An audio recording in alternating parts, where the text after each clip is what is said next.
forgot to record an introduction because I just wanted to sit there and record myself typing.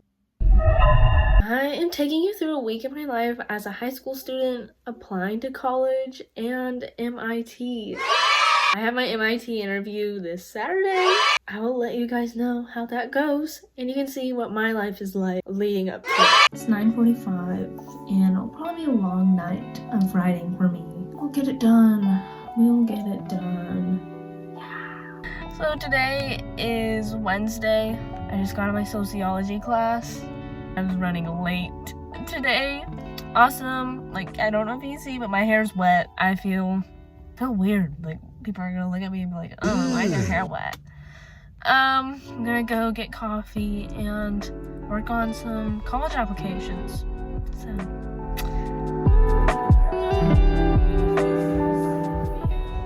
hold on, I need to flip up my hair so we can look fabulous. Yeah. Welcome back to day 3.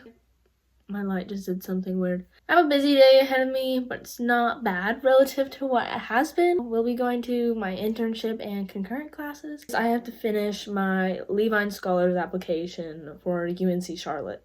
Oh, and I have to get ready for my speech.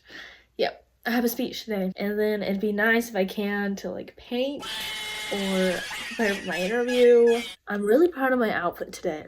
So let me give you a little fit check. I'm actually running kind of late, so I have to grab my note cards and then my laptop and then leave. So, yay!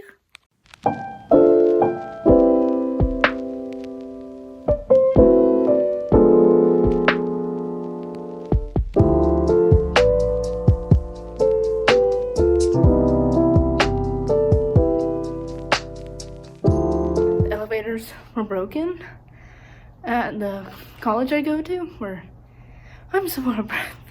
The elevators are broken and I had to take the stairs. So that's the update. I'm gonna finish writing my speech that I have to give in an hour and 4 minutes.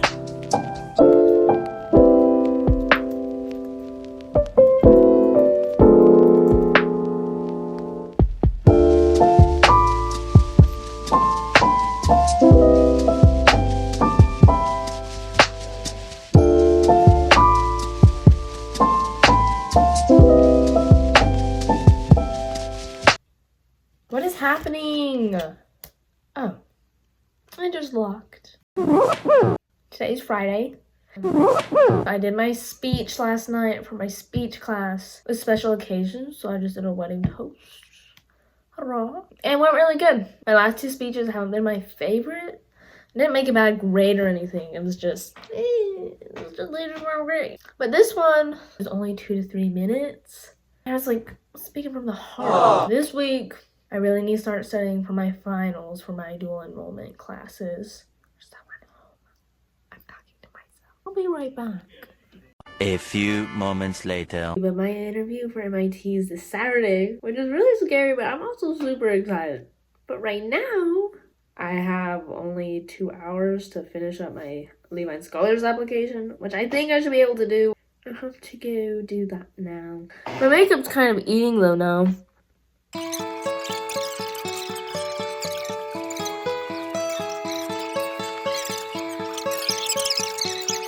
I keep putting my carpet in front of my camera.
But I'm actually really excited. This interview can only help my application. I'd have to do something really messed up for it to hinder it. So I'm just trying to keep that in mind and not freak out. But yeah, I'll let you guys know how that goes.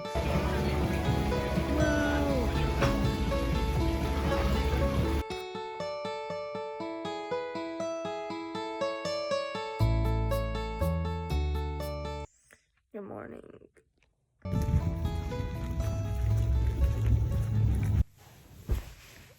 Hello there. So it's been a bit. It's been a little while. When I say a little while, I mean like 9 months. This vlog is practically my baby. Not sure how I feel about that, but this is actually my second time recording this because the first time I tried to record my little debrief, this happened. Let's see, November, December. That's like a 40-minute yap session down the drain.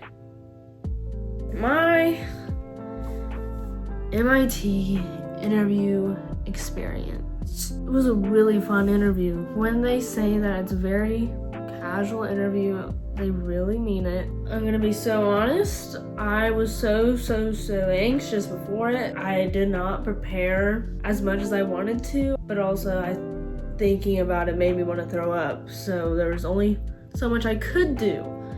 But in the case where I could go back and do it again, I think one of my favorite ways to prepare for interviews is to just write down possible questions they could ask me and then just brain dump in a Google Doc. I don't try and make the perfect answer. I just write everything that comes to mind.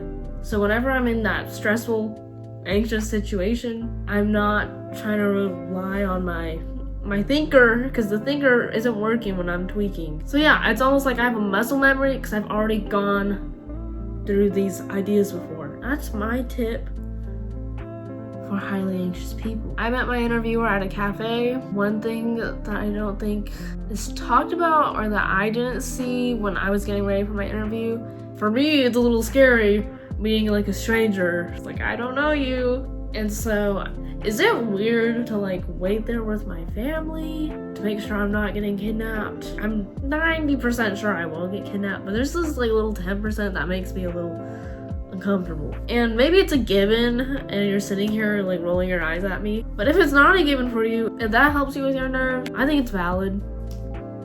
My family took me to my interview and waited until my interview arrived to make sure that I wasn't getting kidnapped. And if you can't tell, I was not kidnapped.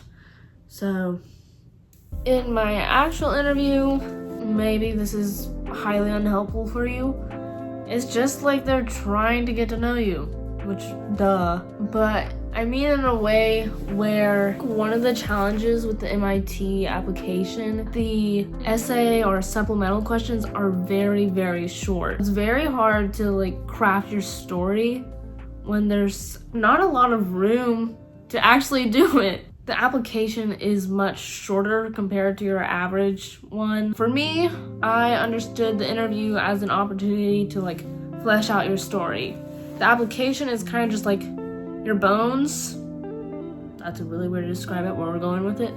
And then in your interview is where you kind of go to really flesh that out and add those details that you maybe couldn't include in your application. And what I mentioned earlier, what I'm gonna mention again now, is I really wish I did a better job fleshing out my story. I ended up reiterating things that were already on my application. I think I could have added a lot more dimension. If I had known that sooner, I would have been able to create a more satisfying story. But what I think ended up happening was my story became more generic. Maybe I'm just being harsh on myself. At the end of the day, there are already a lot of resources out there that very cleanly, neatly line out what to expect from an MIT interview. Yeah, I really just don't have a lot to add. But, since it's been so long, I do actually have my decision, which, drumroll please, I am super happy to announce I got rejected! I was actually so happy, which I know sounds insane. It's like, why would you be happy to get rejected from MIT? Let me just explain.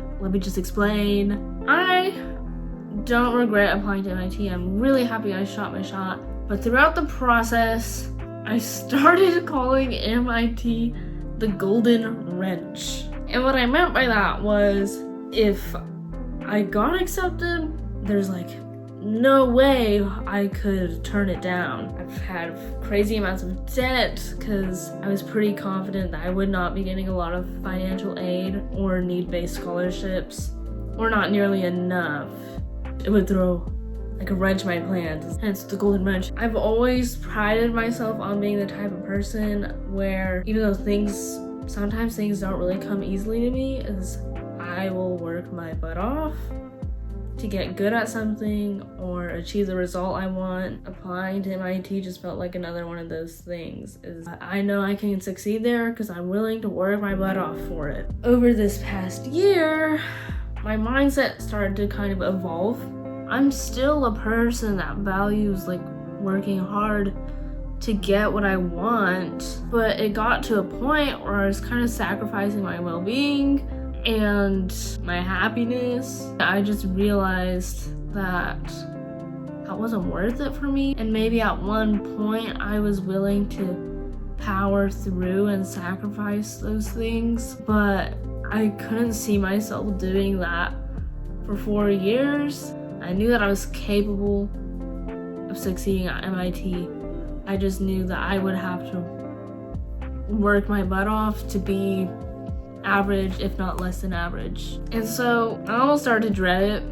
As the decision got closer, I was still very excited. What I realized though is that in a way, it kind of became less about what I could do at that institution or what I could bring or add to the table, and more of what it meant about the kind of person I was if I got accepted. It was like a cruel way of proving myself to myself.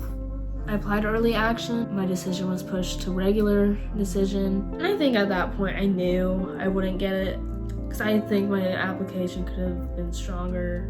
My interview could have been stronger. There's things that I wish I could have done better, but I know that I did everything to the best of my ability. I'm really happy with how things worked out.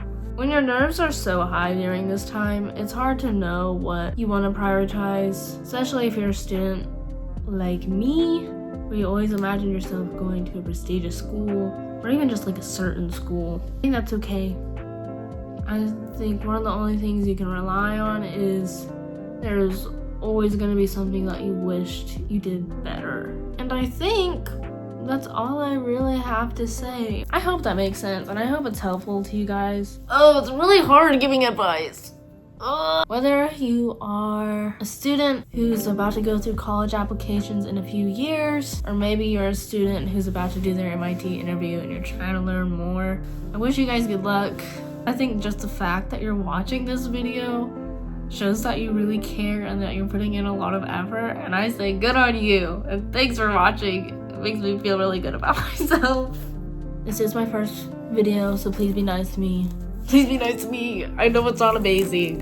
Trust me, I've been editing it. I don't hate it, but I also don't love it. We gotta start somewhere. If you enjoyed, consider liking, consider subscribing, hitting the bell. It really helps me out. Drop a little comment. I will read them. I hope you guys have a very lovely day. Bye.